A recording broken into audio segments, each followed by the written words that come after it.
Hello everyone, welcome back to Minus the Millions. We're in the third day of November now, and we've got £53,958 in the bank. And what I'm going to do today is start preparing this field for the next crop. So I'll quickly check what it needs doing to it, then we can lease the equipment we need. Okay, the field needs ploughing, so we'll have to lease one of them. Actually, I'll probably get a subsoiler instead of a plough, because they're easier to use and have a better working width. So we'll be able to get it done a bit quicker with one of them than we would using a plough.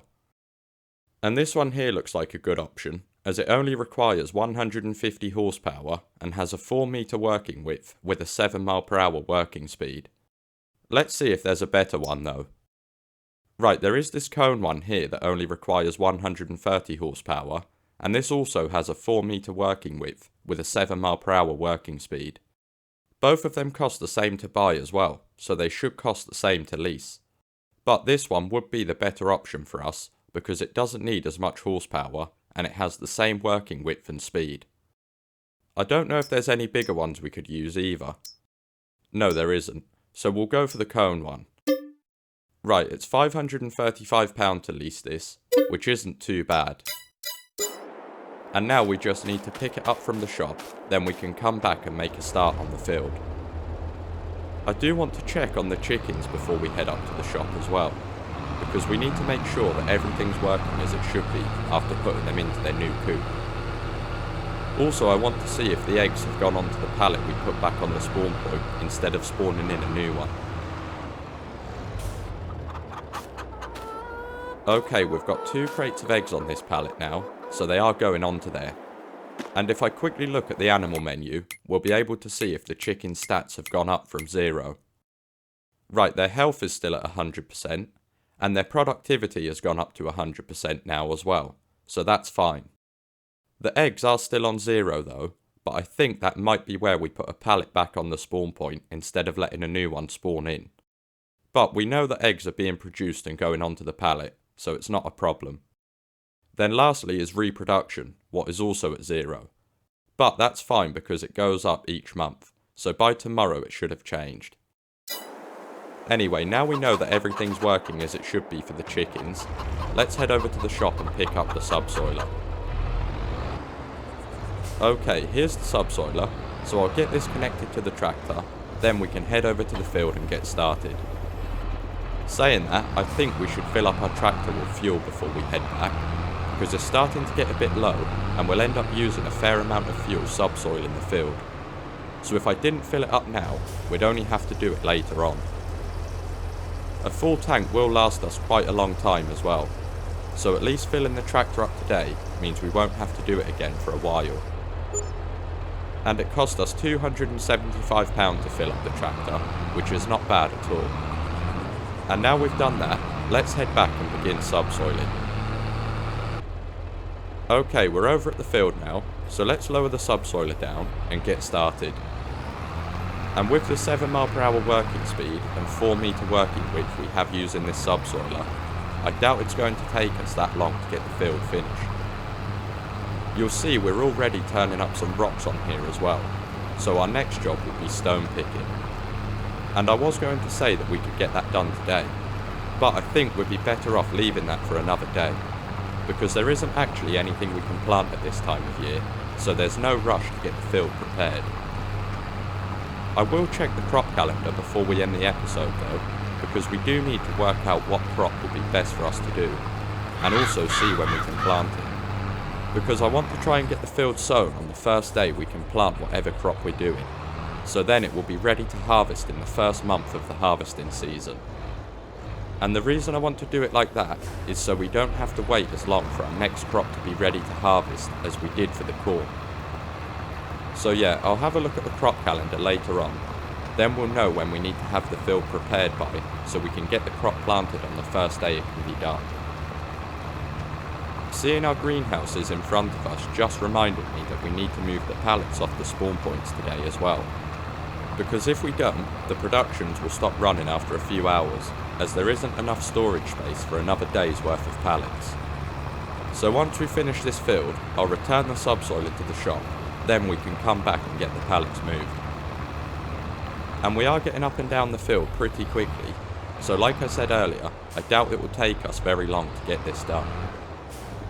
I'm not sure if we'll need to work across the top of the field when we get back up there either, because as this subsoiler isn't a long piece of equipment and it's flat to the back of the tractor, I don't think we'll have any problems turning around where the rocks and trees are, so we might be able to keep working up and down the field the whole time. Whereas with bigger or longer equipment, we usually have to go across the top of the field once or twice, so we have extra space to turn around without hitting anything. And even though it doesn't make a difference if we do have to work across the top, it does make sense to carry on working up and down if we can. So I'll keep going as we are and see how it goes. I'm surprised we haven't lost any power going uphill either, because our tractor doesn't actually have much more horsepower than the subsoiler requires. I think it's got 170, or it might be 175 horsepower, and the subsoiler needs 130, so we've only got 40 or 45 more than required, which is enough for it to work fine, but I did expect to be going a couple miles per hour slower uphill, especially with the maintenance on our tractor not being the best it could be. I will have to repair it soon though, as we're going to be doing quite a bit of work with it over the next few days, so the maintenance will start getting low pretty quickly. If we're going to be stone picking next episode, then it probably would be a good idea for us to repair it before we do that, just to make sure the tractor's working the best it can. But if we're not going to be doing that, then repairing it can wait, because if we're not doing field work, the maintenance won't be going down much. And I'm hoping that we aren't stone picking tomorrow, not because I don't want to do it, but because we'll be in December, which means the price for corn will rise by a good amount. So I'll be selling that pretty much first thing, then I'm also going to be selling all the pallets we have from our greenhouses. And after doing that, it's very possible that we could have enough money to buy more land. So if that is the case, we'll have another piece of land next episode. Then we can start working on that instead of stone picking. But obviously until I've sold everything, we won't know what we're going to be doing, so we'll just have to wait and see. I think I will have a drive around the map to look at what piece of land would be best for us to buy before next episode though, because then if we can afford to get it, I'll already know what bit to buy, and we won't have to waste time going to look around before I decide. We can just buy the land and get straight to work on it. I am going to do what we spoke about before as well, which is get land that has lots of trees on it so we can cut them down to make planks with, or just sell the logs, because we'll be able to make back what the land cost us very quickly doing that. And then if I use the money we make from the trees I cut down to buy more land, we'll basically be getting 2 pieces of land for the price of 1, so it really doesn't get much better than that. Anyway, we're about a quarter of the way through the field now, so I'll get the rest of it done, then we can move on to what we've got to do next.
Okay, that's the field finished, and I was able to keep working up and down the whole way, so that's good. And now the subsoiling's done, all we have left to do on this field before it's ready to sow is get the stones picked, then spread lime and put on the first stage of fertiliser. Saying that, we won't even need to put lime on this time, as we did it before we planted the corn, and we only have to put lime on every 3 harvests. So we've actually just got to stone pick and fertilise, and I can easily do that in one day if we really needed to. So we'll definitely be able to get the field prepared in time for the first day of the planting season for whatever crop we choose to do. And I'll check the crop calendar to work out what crop we're going to plant once we've moved the pallets from our greenhouses off the spawn points.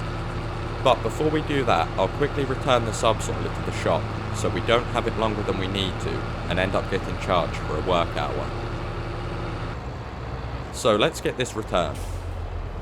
And I might see how much it costs to repair the tractor while we're here as well, because then we'll know for when we're going to do it. Right, it's only £1,422 to repair, which is a lot less than I was expecting. I could even repair it now, just so it's done. But the only thing is, what it will cost us to do could be the difference between us being able to buy more land or not next episode. So I think we're better off waiting until after we've sold everything before we repair it. Because if we end up 1,000 or so short from buying more land, I'll regret doing it. We aren't going to be doing any more field work today either, so repairing the tractor wouldn't have really made a difference. So yeah, we'll just wait until we're going to be stone picking, then repair it before we do that.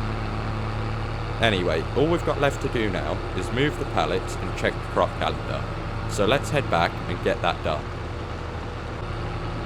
Right, I'll move the mushrooms first, because then I can park the tractor up and move the flowers by hand.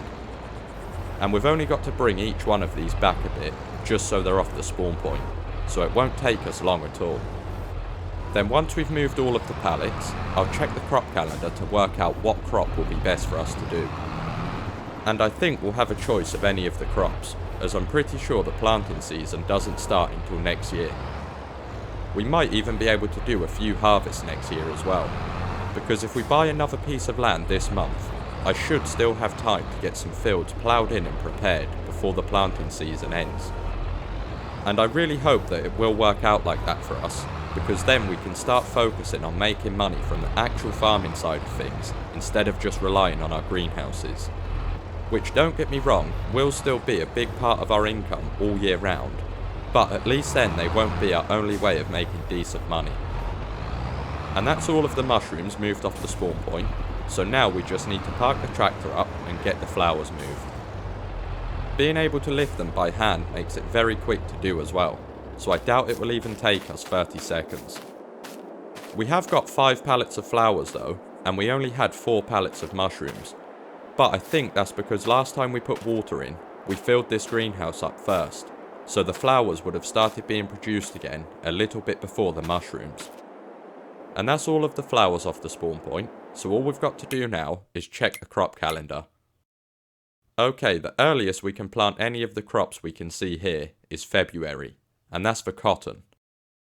Then out of these, we could have only planted grass up until today, but I wouldn't have done that anyway, as we've got the grass area next to the field.